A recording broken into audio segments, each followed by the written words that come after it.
Shalom à tous les amis, shalom aux frères et sœurs, que le Seigneur vous bénisse.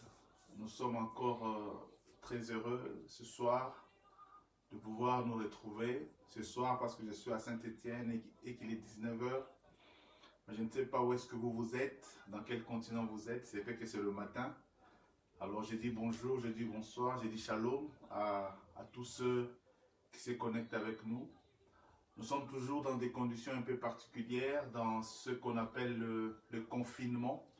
Nous sommes confinés dans nos maisons suite à ces virus qui est en train de faire trembler le monde, ce virus qu'on appelle coronavirus.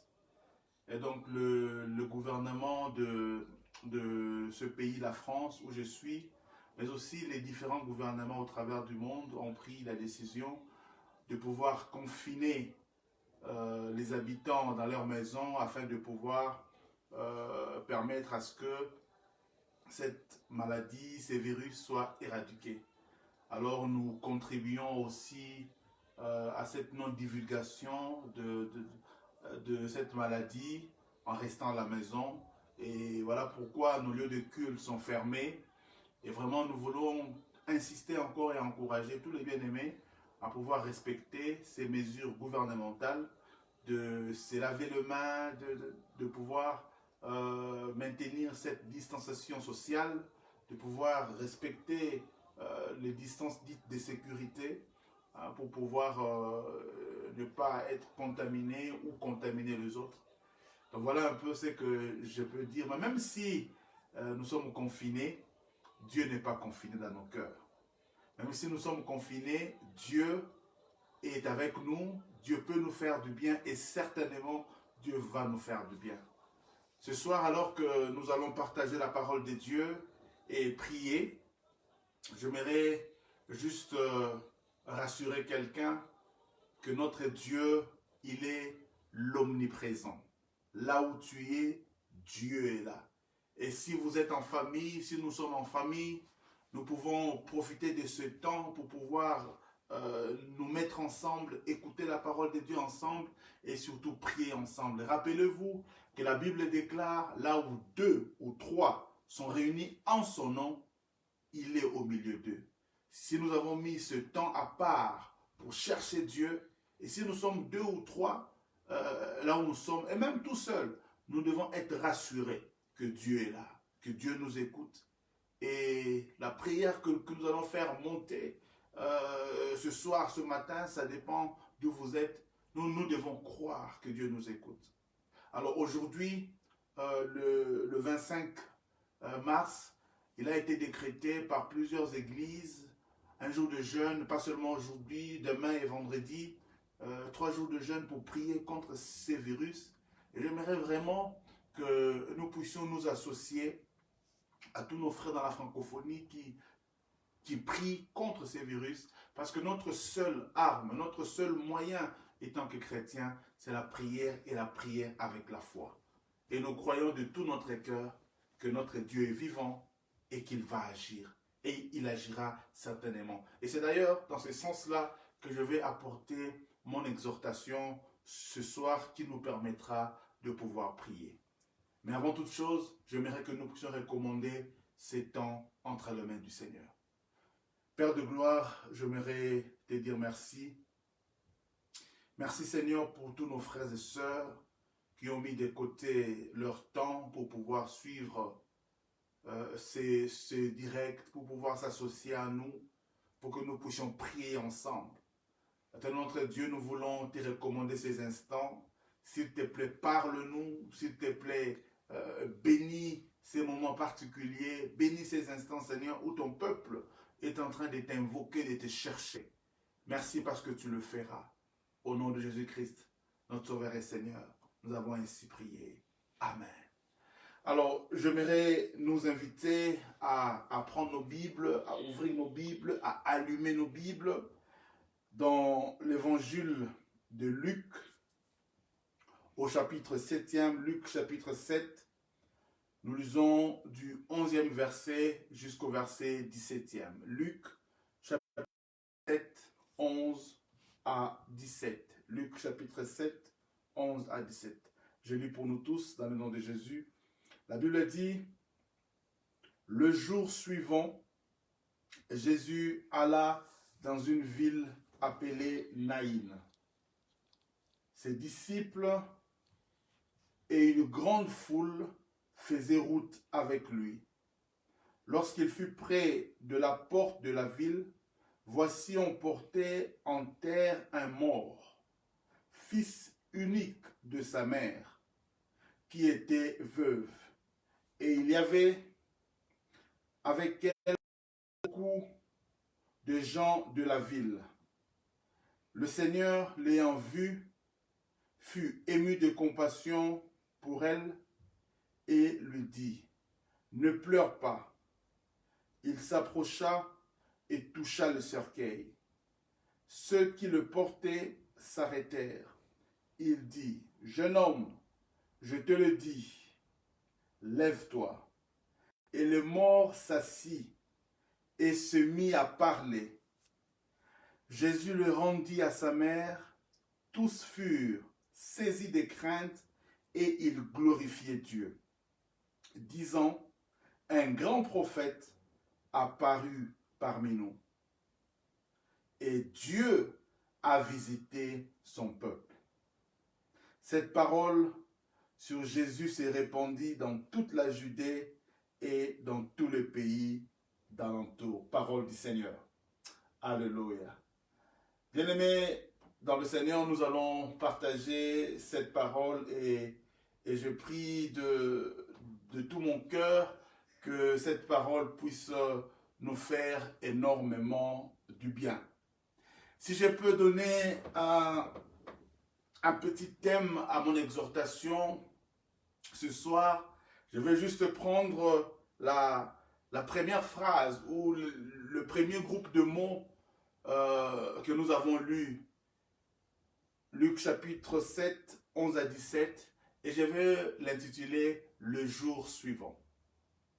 Cet après-midi, ce soir, ce matin, ça dépend d'où vous êtes, je te parle du jour suivant. Bien-aimé dans le Seigneur, quel que soit le problème que tu peux connaître, quelles que soient les difficultés, les réalités difficiles que tu peux connaître, mais il y a un jour suivant. Et le jour suivant, les choses peuvent changer. Et surtout quand Jésus-Christ entre dans l'affaire, retiens ceci, le jour suivant est toujours différent du jour précédent. Je ne sais pas combien de temps cette femme, cette veuve, a eu à pleurer. Je ne sais pas pendant combien de temps cette femme a eu à se lamenter. Mais j'ai béni le Seigneur parce qu'il y eut un jour suivant. Et j'aimerais déclarer déjà pour celui qui me suit, pour celle qui me suit, que ne t'en fais pas, il y a un jour suivant dans ta vie. La Bible déclare, aussi longtemps que nous sommes en vie, il y a de l'espérance. Parce que tu n'es pas encore mort, parce que tu es encore en vie, parce que ce corona ne t'a pas encore atteint, j'aimerais te rassurer qu'il y a encore de l'espoir. Il y a encore un jour suivant. Si tu te lèves le matin, sache que les difficultés que tu as connues hier peuvent connaître un tournant décisif. Et je prie le Seigneur, je prie de tout mon cœur que tu vives aussi la puissance du jour suivant. Il y a un jour suivant. Après cette tempête, après ce corona, il y aura un jour suivant au nom de Jésus. Mais avant d'aller plus loin, j'aimerais juste nous donner quelques informations qui vont s'avérer importantes et nécessaires. Et vous comprendrez pourquoi. Quelques informations sur cet évangile que nous venons de lire, l'évangile de Luc. L'évangile de Luc porte le nom de son auteur, Luc. Et on nous dit par plusieurs théologiens qu'il s'agissait de ce frère que Paul appelle le médecin Luc, notre frère médecin Luc. Donc Luc était un médecin, était un scientifique. Mais la particularité, c'est que Luc n'était pas un juif. Donc l'évangile de Luc, c'est le seul livre ou le seul évangile qui n'est pas écrit par un juge. Et lui étant un scientifique, il a cherché à écrire cet évangile en donnant vraiment des détails. Et il ne s'est pas contenté seulement de donner le discours de Jésus, mais il s'est beaucoup plus arrêté à parler sur les guérisons du Christ. Lui-même étant médecin, il connaissait sûrement la difficulté qu'il y a à guérir. Parce que Gérard, le médecin soigne, mais c'est lui qui guérit, c'est Dieu. On peut prendre tout le médicament que l'on veut. Le médecin, dans sa bonne foi, il peut te prescrire plusieurs médicaments, mais cela ne t'assurera jamais la guérison. C'est lui qui guérit, c'est Dieu. Alors, médecin, qu'il était scientifique, qu'il était, Luc est en train d'écrire ses livres en cherchant à nous faire voir, à nous faire comprendre la puissance que Christ dégageait, la puissance de Dieu au travers des guérisons.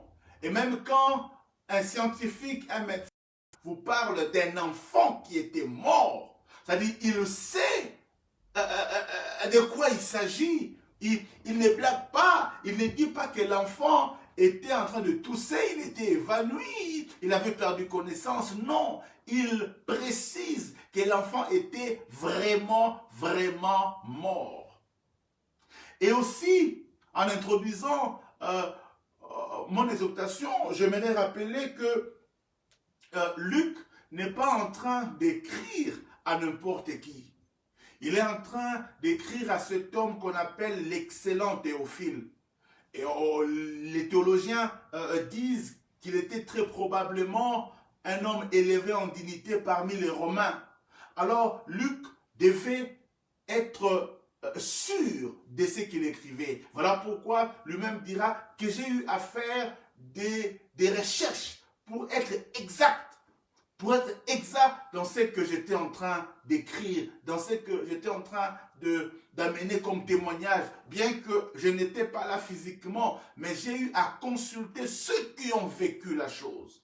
Donc, il y a en même temps la recherche de l'exactitude comme scientifique, mais aussi, et bien évidemment, l'inspiration du Saint-Esprit qui est à la base. Parce qu'à un moment, il fallait sélectionner. Parce que Jésus a tellement fait des choses. Il y a l'apôtre Jean qui nous dit que si on devait écrire tout ce que Jésus a fait, aucun livre de la terre ne contiendrait cela.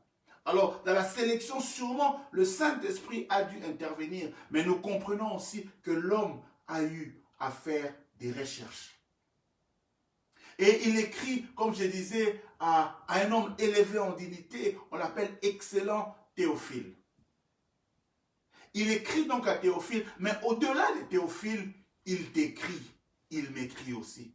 Et j'aimerais juste rappeler à ceux qui ne le savent peut-être pas que Théophile veut dire l'ami de Dieu. Un ami de Dieu. Et ce soir, moi je viens aussi parler aux amis de Dieu. En m'appuyant sur le texte de Luc qu'il écrivait à Théophile, à l'excellent Théophile, moi aussi je viens parler aux excellents enfants de Dieu que vous êtes, aux amis de Dieu, à ceux qui aiment Dieu, mais à ceux aussi que Dieu aime.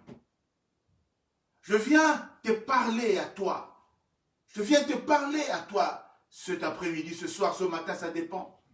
Pour te dire que Dieu, notre Dieu, n'est pas seulement un Dieu de discours. Notre Dieu est un Dieu qui agit. Si vous aurez l'occasion de lire le chapitre précédent, le chapitre 6 de l'évangile de Luc, là, vous verrez qu'il est en train de dire que plusieurs malades venaient à Jésus. Plusieurs malades venaient à Jésus. Et il dit que Jésus les guérissait tous. Tous. Bien-aimés dans le Seigneur, Jésus est capable de guérir tous ceux qui viennent à lui. Certainement que tout le malade du temps de Jésus n'était pas guéri, mais tous ceux qui venaient à Jésus, tous ceux qui mettaient foi en Dieu, en venant vers Jésus, la Bible déclare que tous étaient guéris. Il y a aucune maladie qui peut dépasser la puissance de Dieu. Aucune circonstance ne peut dépasser Dieu. Du reste, la Bible dit que notre Dieu, il est le maître des temps et des circonstances. Moi, je suis un prédicateur de la foi. Et j'aimerais encourager ta foi ce soir. En te disant que quel que soit le problème que tu traverses, si seulement tu peux tourner tes regards vers Jésus. Si seulement tu peux venir vers Jésus.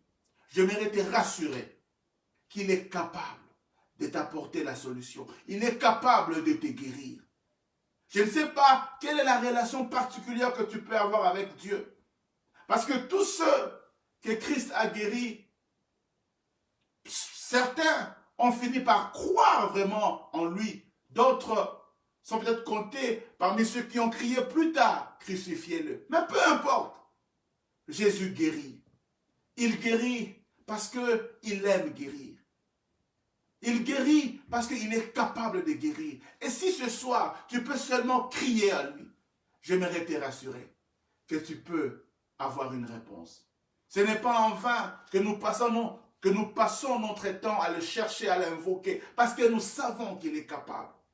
La Bible dit, tous ceux qui tournent le regard vers l'Éternel sont rayonnants de joie. Ce soir, j'aimerais encourager quelqu'un en disant, tu peux suivre les informations, mais ne fixe pas tes regards sur ce nombre de morts, sur ce nombre de contaminés qu'on ne cesse de nous bombarder à chaque moment au niveau des informations. Non, informe-toi parce que tu dois être informé, mais fixe tes regards sur Jésus. Que tes regards soient fixés sur notre Dieu, parce que c'est de là que viendra notre solution. Alléluia. Et donc, dans cette histoire, le scientifique, le médecin, Luc, commence en nous disant que le jour suivant, parce que le jour précédent, Jésus était à Capernaum, où il avait fait un miracle extraordinaire. Il y a un centenier qui a sollicité les anciens du peuple d'Israël, de la Judée, pour aller demander à Jésus s'il pouvait guérir son serviteur. Alors Jésus était bien disposé à aller guérir son serviteur. Parce que tous ceux qui sollicitent Jésus, Jésus répond toujours. Jésus répond toujours aux sollicitudes. Jésus répond toujours aux sollicitations que nous pouvons lui adresser. Ce centenier avait adressé une sollicitation à Jésus. S'il te plaît, Seigneur, prie pour mon serviteur. Viens guérir mon serviteur. Alors que Jésus allait pour guérir. La Bible nous dit que le centenier, un non-juif, a envoyé des amis pour dire à Jésus, ce n'est pas la peine que tu entres dans ma maison. Je ne suis pas digne. Il se peut aussi que toi, tu ne te sens pas digne. Mais j'aimerais te dire que l'amour de Dieu est plus fort que ta condition actuelle. À cause de son amour, à cause de sa grâce, à cause de sa miséricorde, à cause de sa compassion, Dieu peut faire quelque chose pour toi. Tu peux juste ne pas t'auto-exclure. Ne t'auto-exclue pas, ne te mets pas de côté. Tu peux implorer la faveur de Dieu. Tu peux implorer la compassion de Dieu. Et il dit à Jésus, je ne suis pas digne que tu entres dans ma maison, mais si tu peux seulement dire un mot, je crois que mon serviteur sera guéri. Et la Bible dit, Jésus était dans l'admiration de la foi de cet homme. Il dit, en tout Israël, je n'ai pas vu un homme d'aussi grande foi. Il ne veut même pas que je m'approche du malade, que je sois loin, mais que je dise seulement un mot. Quelle foi! Et effectivement, en ces moments-là, le malade était guéri. Et c'est là où commence notre histoire. Parce que après ce miracle, le jour suivant, la Bible dit, Jésus avait quitté Capernaum pour aller vers cette petite ville de Naïn. Alors entre Capernaum et Naïn, nous avons à peu près 52 kilomètres. Et Jésus donc marchait, et la Bible dit, il y avait une grande foule qui le suivait. Il y avait une grande foule qui suivait Jésus. Et quand la Bible dit une grande foule, c'était une grande foule. Ils suivaient Jésus parce que Jésus, on ne pouvait pas être indifférent en sa présence. Il dégageait une telle puissance. C'est formidable d'avoir Jésus au milieu de soi. Et donc une foule suivait Jésus. Et c'est parfois difficile de pouvoir contrôler une foule. On criait, on parlait, et on suivait Jésus. Et la Bible dit, il y avait aussi une autre foule. Il y avait aussi une autre foule qui, elle, apparemment sortait de Naïm. Parce qu'on allait enterrer ce fils unique de cette veuve. On allait l'enterrer. Et donc, il y avait une foule qui entrait avec Jésus, une foule pleine d'allégresse, une foule pleine de joie, parce qu'ils ont vu de miracles, ils ont vu tout ce que Jésus avait fait. C'était une foule en liesse qui venait avec Jésus. Et il y avait une autre foule, celle-là, en pleurs, avec des cris de douleur, avec beaucoup de souffrance, qui venait pour enterrer le fils unique de cette veuve. Il y avait donc quelque part une rencontre de foule. Il y avait donc quelque part une bataille de foule. Parce que vous savez, quand il y a de foule, il est difficile de contrôler une foule. Il est difficile de pouvoir gérer une foule. Parce que dans une foule, il y a certains qui suivent en connaissance de cause. Mais il y a d'autres qui suivent un peu par suivisme, qui sont dans la foule sans vraiment être convaincus. Ils suivent juste parce que il faut faire genre, il faut participer à ces mouvements-là. Mais ils ne savent même pas de quoi il s'agit. Je me rappelle quand nous étions encore enfants, quand il y avait des mouvements de foule, parfois on entrait sans vraiment savoir de quoi il s'agissait, mais on suivait seulement. On entrait dans les rythmes, on entrait dans l'ambiance, sans vraiment savoir le pourquoi, les comment de la chose. Et donc il y avait cette bataille-là de foule. Évidemment, dans cette bataille de foule, qui devait influencer qui? Est-ce que la foule qui était en allégresse avec Jésus allait s'arrêter et commencer à pleurer avec cette veuve qui avait perdu son fils unique? Est-ce que la souffrance de la veuve allait contaminer l'effervescence, la joie de la foule qui venait avec Jésus? Ou alors, l'allégresse de la foule avec Jésus allait contaminer, allait changer le pleur de la foule qui accompagnait la veuve de Naïm. Et bien aimés dans le Seigneur, j'aimerais déjà nous rassurer en disant que quand Jésus entre dans l'affaire, ce n'est pas lui qui est influencé, mais c'est lui qui influence.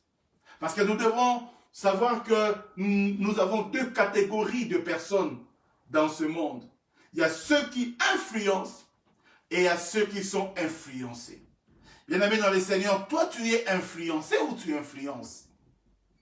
Dans cette période de coronavirus, est-ce que tu veux suivre les mouvements de ceux qui tremblent, de ceux qui pleurent, de ceux qui se lamentent, ou tu peux influencer la situation? Malgré le problème, malgré les difficultés, malgré les confinements, est-ce que tu peux non pas subir les événements, mais influencer les choses par ta vie de prière, par ta foi? Est-ce que tu peux changer les circonstances? Certains prennent le confinement comme un malheur. Mais toi, tu peux prendre le confinement comme une occasion de t'approcher de Dieu, comme une occasion de prendre une retraite avec Dieu, de chercher Dieu, de grandir encore avec le Seigneur, de le connaître mieux. Tu influences ou tu es influencé? Quelle est la foule qui allait influencer? Merveilleux. La Bible dit, Jésus s'arrêta. Et il y avait comme une observation de deux foules. Et la Bible dit, Jésus alla vers la femme et lui dit, ne pleure pas, ne pleure pas. J'imagine la foule bruyante avec Jésus. Jésus, Jésus. Et puis soudainement, il y a l'autre foule qui pleure. Et puis Jésus vient. Il essaie d'influencer la situation. Il dit à la femme, ne pleure pas. Ne pleure pas. Mais qu'est-ce que tu vas faire? J'ai un problème, j'ai un souci. Et tu me dis de ne pas pleurer, mais qu'est-ce que tu vas faire? Personne ne savait ce qui allait arriver. Personne ne savait ce que Jésus allait faire. Mais avant de faire quoi que ce soit, Jésus commence d'abord par dire, ne pleure pas. Et ce soir, ce matin, ça dépend d'où tu es. J'aimerais te dire, toi qui me suis, ne pleure pas. Parce que quand Jésus te dit déjà ne pleure pas, ça veut dire, il va chercher à faire taire, à arrêter toute situation qui te faisait pleurer. Alléluia. En te disant ne pleure pas, il vient déjà mettre une atmosphère de foi. Parce que Jésus n'est pas attiré par ceux qui pleurent, non. Dieu est attiré par l'atmosphère des louanges, par l'atmosphère d'adoration. Et tu ne peux pas t'appeler un adorateur, un louangeur, comme disait le feu Papa Alain Moloto. Tu ne peux pas être un adorateur, un louangeur, et en même temps être un type qui pleure, un type qui panique. Avec cette maladie, certains vont mourir non pas de corona, mais de la peur. La peur, la panique va même te tuer avant que le corona ne t'atteigne. Je prie le Seigneur que ni la peur, que ni le coronavirus ne puisse t'atteindre. Dieu dit à la femme, ne pleure pas. Bien-aimé dans le Seigneur, en ces temps difficiles, j'aimerais te dire, ne pleure pas, mais fais confiance en Dieu. Jésus dit à la femme, ne pleure pas. Et il alla toucher le cercueil où il y avait les morts. Normalement, selon la loi, il était interdit de pouvoir être en contact avec le mort. Parce que si tu touchais un mort, toi, tu devenais impur. Mais chose bizarre, c'est quoi? C'est que Jésus, en touchant le mort, il ne devient pas impur, mais c'est lui qui purifie celui qui était mort. Alléluia. Yaya, Jésus n'est pas influencé, mais c'est lui qui influence. L'impureté du cadavre ne l'a pas rendu impur, mais sa pureté à lui a purifié l'impur. J'aimerais dire à quelqu'un que Jésus, au contact du péché, il ne devient pas pécheur. Mais Jésus, au contact du pécheur, il les justifie. Tu deviens juste en entrant en contact avec Jésus. Quel que soit parfois les erreurs, quel que soit ton passé, quel que soit ton état de pécheur, Jésus n'a pas peur à toi. Jésus n'a pas peur de te toucher. Jésus n'a pas peur de tout ce que l'on peut dire sur toi. Voilà pourquoi j'aimerais dire à toi qui me suis et qui te pose la question, est-ce que malgré tout ce que je fais dans ma vie, je peux encore donner ma vie à Jésus? Est-ce que Jésus peut? Jésus ne va pas changer parce qu'il t'a changé. Quand Jésus vient dans ta vie, ce n'est pas toi qui le changes, mais c'est lui qui va te... Si tu peux donner ta vie à Jésus, si tu peux recevoir Jésus dans ta vie, c'est la meilleure des choses que tu peux faire. Tout à l'heure, à la fin de mon message, je vais t'inviter à faire une prière après moi, si tu le veux. Parce que tout peut changer avec cette prière. Bien-aimé dans le Seigneur, Jésus vient mort. Et je vous rappelle que Luc était un scientifique. Il dit le mort s'est mis assis. Et il a commencé à parler. Je ne sais pas en ce moment-là quelle était l'ambiance dans la foule. Je ne sais pas si ceux qui pleuraient s'apprêtaient à fuir. Je ne sais pas qu'est-ce qui s'est passé exactement. Mais la Bible nous dit ceci. Le cadavre, le mort s'assit et s'est mis à parler. Et Jésus le rendit à sa mère. Bien-aimés dans le Seigneur, je ne sais pas combien de jours, combien de temps cette femme a eu à pleurer. Et comme on nous dit, elle était déjà veuve, c'est-à-dire elle avait perdu son mari et son fils unique venait de mourir. Et en Israël, on n'enterre pas un mort. Dès que quelqu'un est mort, on va l'enterrer. On organise ce qu'on appelle un deuil. Rappelez-vous, quand il s'agissait de Lazare qui était mort, on organise un deuil, les gens viennent pleurer, et après quoi, on vient enterrer. Donc durant tous ces temps-là, cette femme pleurait. Elle pleurait, elle était inconsolable. Quand peut-être l'enfant était malade, j'imagine qu'elle avait un peu d'espoir. Peut-être elle a